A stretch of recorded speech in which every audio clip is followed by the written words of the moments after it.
This is the 10th year of poetry at Tech. My name is Thomas Lux, and I have the great privilege of being the Boren Professor of Poetry here at Georgia Tech.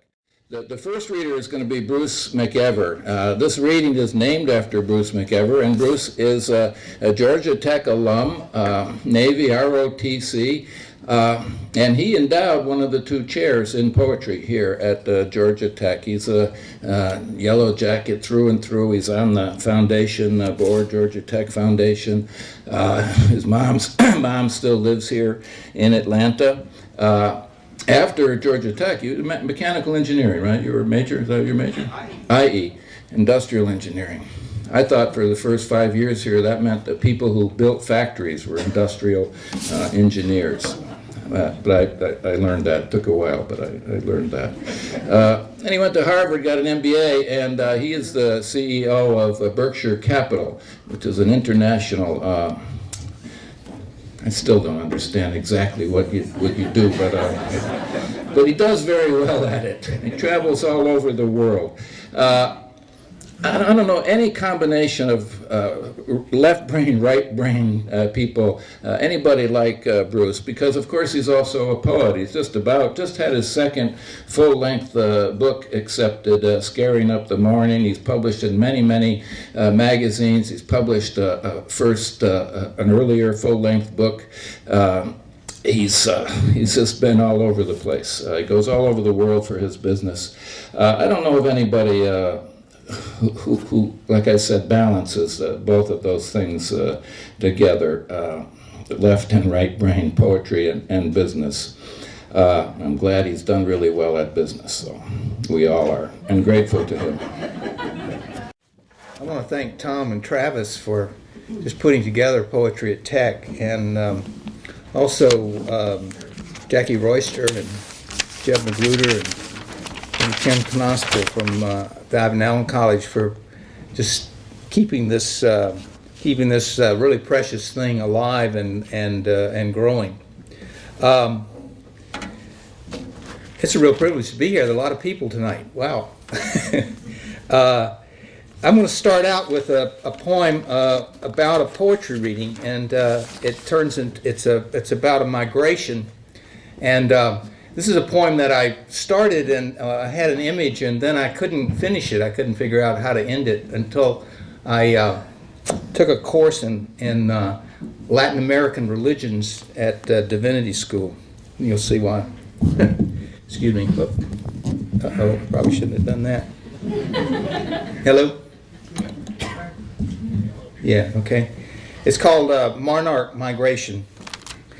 It seemed a miracle, a sign.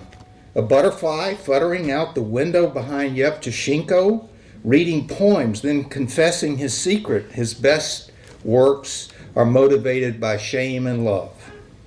Back in my office, more monarchs flutter south through Manhattan's towered forest. In Central Park, orange bunches refuel on purple asters, sensing they must move on before the frost. Each year, ahead of the thermal gradients, some decipherer of longitude implanted in the gangula guides orange throngs to first stands in Mexico's mountains. If these flutterers get there, they breed and die in the old trees. In spring, their offspring fly back through the south, hunting milkweed for laying eggs. The third generation breaks pods and takes off for a long day Canadian summers, where the cycle repeats. Their risks escalate. Storms blow them off course, herbicides deplete milkweed, and the firs are being lumbered. Despite all, monarchs pass on their secrets of navigating the length of Americas over generations, fulfilling the prophecy of the ancient Aztec warriors come back from heaven. This time of year, we used to go down to the Caribbean. My wife's family had a place there. And in Anguilla once, I saw an old car, and it reminded me of one that I had that I actually commuted to Georgia Tech in. And This says something about inflation because gas used to be a different price. Anyway, car heaven. In Anguilla, a cerulean sea floats tramp steamers and catamarans. Palm trees and slow rusting wrecks line the port road. Those abandoned autos that escape scrap metal hell and manage to make it to car heaven. One green hulk supine besides a lime and pink shanty just looks like my old car.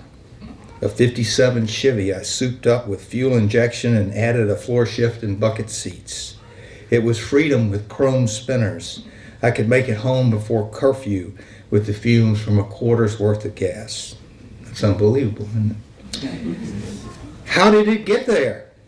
Who added the white racing stripe before stripping it for parts and turning it over to tether goats? A memorial for my early loves, transformed into a large flower pot for sprays of oleanders and hibiscus triumphant, now pecked over by a cock and some scrawny chickens. And sometimes you wonder what goes on at some of these gatherings. I got invited once to the Bohemian Grove, and I was very impressed. Well, it's sort of like a week-long fraternity party. I think you can sort of relate to that. And I was very impressed with the redwoods, too. Anyway, it's called Bohemian Grove. Members boast that the redwood root mass mothering this grove's over 10,000 years old. It's the Methuselah remnant of a primeval forest that once reached the Rockies, the progenitor of the petrified forest. Redwoods are impervious to fire, invasive and fierce competitors. In a drier age, they retreated to the California coast, where they live off the fog. Settlers clear-cut surrounding stands to build San Francisco. The new city's elite Bohemian Club members travel to this grove on empty returning lumber cars. Old photos show them mostly mustached, spilling off the rail platform to picnic, play, and hike among the great stumps. For 90 years, Bohemians watched the regrowth of this tree cathedral. Today, legacies and in 100 tented camps gather as summer bachelors around their great owl mascot, taking words of wisdom from the distinguished. Multi-talented fellows, they act, perform symphonies, and sing. Afterwards, they dine in luminous gaslit circles between huge pillars of trees at tables of fine fellowship, imbibing California's best wines, pausing when nature calls to water their ancient brothers with impunity.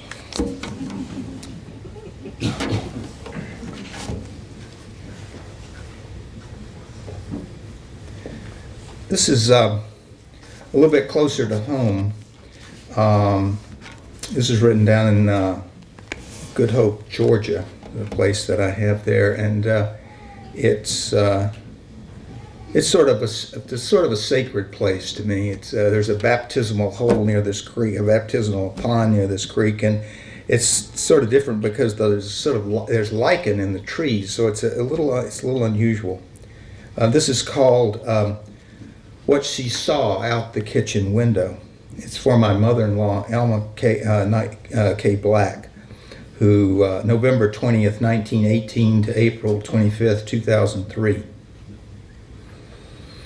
Bare branches of winter gray, illuminated by lichen that thrives in this creek valley, spreading with mist through woods full of pine, oak, cedar, and sweet gum.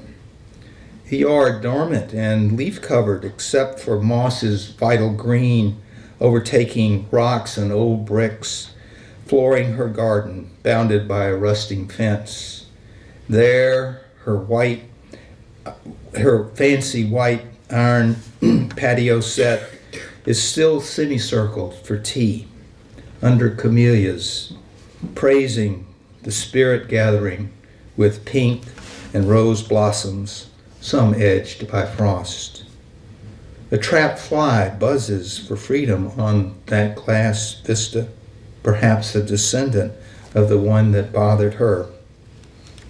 Heraclitus was right. These characters change on stage as surely as water coursing, little sandy shoals outside, running under the great arch of the bridge downstream, built by convicts after the war. Here the grandmother and her daughter Alma and her second husband lived like Stoics, simple and virtuous, except for a scotch at 5. With the land and its seasons retiring from the city to meld with a church community her great-grandmother founded. When they got sick and were failing, its congregants came one after another to fix lunch and wash dishes and wondered, like me, looking out these windows, how ordinary trees would be so luminous. This is also a little bit of, this is a Georgia poem, a little bit of history from Sea Island, and history both of the state and of John Wesley and the Methodist faith. It's called Wesleys Oaks, Oak, and this oak tree that he preached under is now a cross in a church down there. Wesley's Oak. It was in the undecided lines between the superpowers of that age where the British backed Oglethorpe's utopian experiment, the colony of Georgia. Here they stamped a 40-acre star-shaped fortress like a huge Christmas cookie cut from the marshes of Sea Island on the banks of the Frederica to wrestle this land from the Indians and Spain. The moat, the mounds, the palisade, and the balustrade are still visible under a matrix of moss-hung oaks, shading the tabby shell ruins of the fortress town. His journals say John Wesley was called with his brother Charles to be Oglethorpe's chaplains. On the crossing, they were impressed by the faith of Moravians facing a storm. John's first sermon was preached on this subject under an oak outside of town. There were few listeners that first day, but the next Sunday the crowd spilled beyond the shadow of the great tree. John believed faith transformed all, rich, poor, slave, or Indian. Jesus, after all, shared his bread and wine, his love with everyone. A failed love affair sent John back to England, but the fire of his new faith, kindled in Georgia, he spread to the throngs left in industrialism's wake there. He preached outside factories to the masses, to whoever would listen, igniting a new evangelic movement, the Methodists. Like Jesus' disciples, Wesley's words spread by his itinerant ministers called circuit riders around the world and back to America. John Wesley, the man who wrestled for souls in the shade of these oaks. This one's from China. I was there in September, and you just can't help but be impressed by what they've done, the progress, the unrelenting progress that seems to be there. And it's some ways it's amazing how they grasp everything Western, sometimes to the fault of their own traditions. And so this is a comment about that, I guess. It's called The People's Park. Off Nanking Road, the divide between the French and British concessions in old Beijing, Western ads abound. L'Octane and Barberry, B&P and HSBC still compete for storefronts, billboards, and billionaires. Chinese characters are no longer chic. They have been banished from the road. behind the People's Park, where I walk at first light. The park is full of choreographed Tai Chi troupes, stepping and spinning through their dreamlike routines, wave hands like clouds and repulse monkey. A sculptured rock garden with a tea house on a gold and orange carp-schooled pond has the slow dancers all over its paths, behind the plantings like human leaves, imitating wind, gracefully concentrating, seeking to be one with the flow, to touch the force that inspires birdsong and vanishes with the morning smog, that balances the opposites, on the cusp of the yin and the yang, the Tao, the way, before brands became gods. And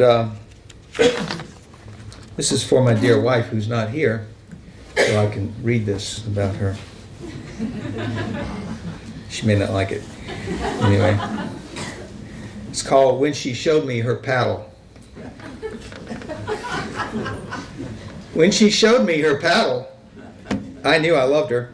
It's the one she earned at sleepaway camp in Maine, where her newly remarried parents sent her to get her out of their hair summers too early. But she showed them, winning every honor memorialized like merit badges, little A's painted on her paddle for master, swimmer, sailor, and canoeer. She climbed every mountain, walked every path on the camp, and wrote home she was lonely. One day on a trail examining a knotted bundle of pine root, she realized why they named a little red-headed Jewish girl Christina. That she indeed was like Christ, had his healing spirit coursing her veins, could figure out disease and save people, and has every day since she was licensed to wield a scalpel. She's a cancer surgeon, by the way. I learned a new word from Travis called abode. I think it means goodbye or farewell. So this is farewell, called abode. An orange pearl of light sears. Oh, let me explain this setting first before we start. This is at my home in Connecticut. I sort of look across a river and there's a mountain over there. And when the seasons change, the mist sort of gathers around this mountain in a big circle and then sort of disappears up in the house. And this is what I'm reacting to. Abode. An orange pearl of light sears through a morning mist, ghosting the river. Its power to renew and refresh, even forgive yesterday glories in the pine tops. Earth's diurnal motion lifts day's veil. Unlike most sleep-hung mornings, something else is here, an awareness, an arm around my shoulder, surprisingly there all the time. Like the mist steaming up from the valley, summoned to higher ground in the pines to deliver this message, wrap you, unworthy but thankful in its presence. Thank you.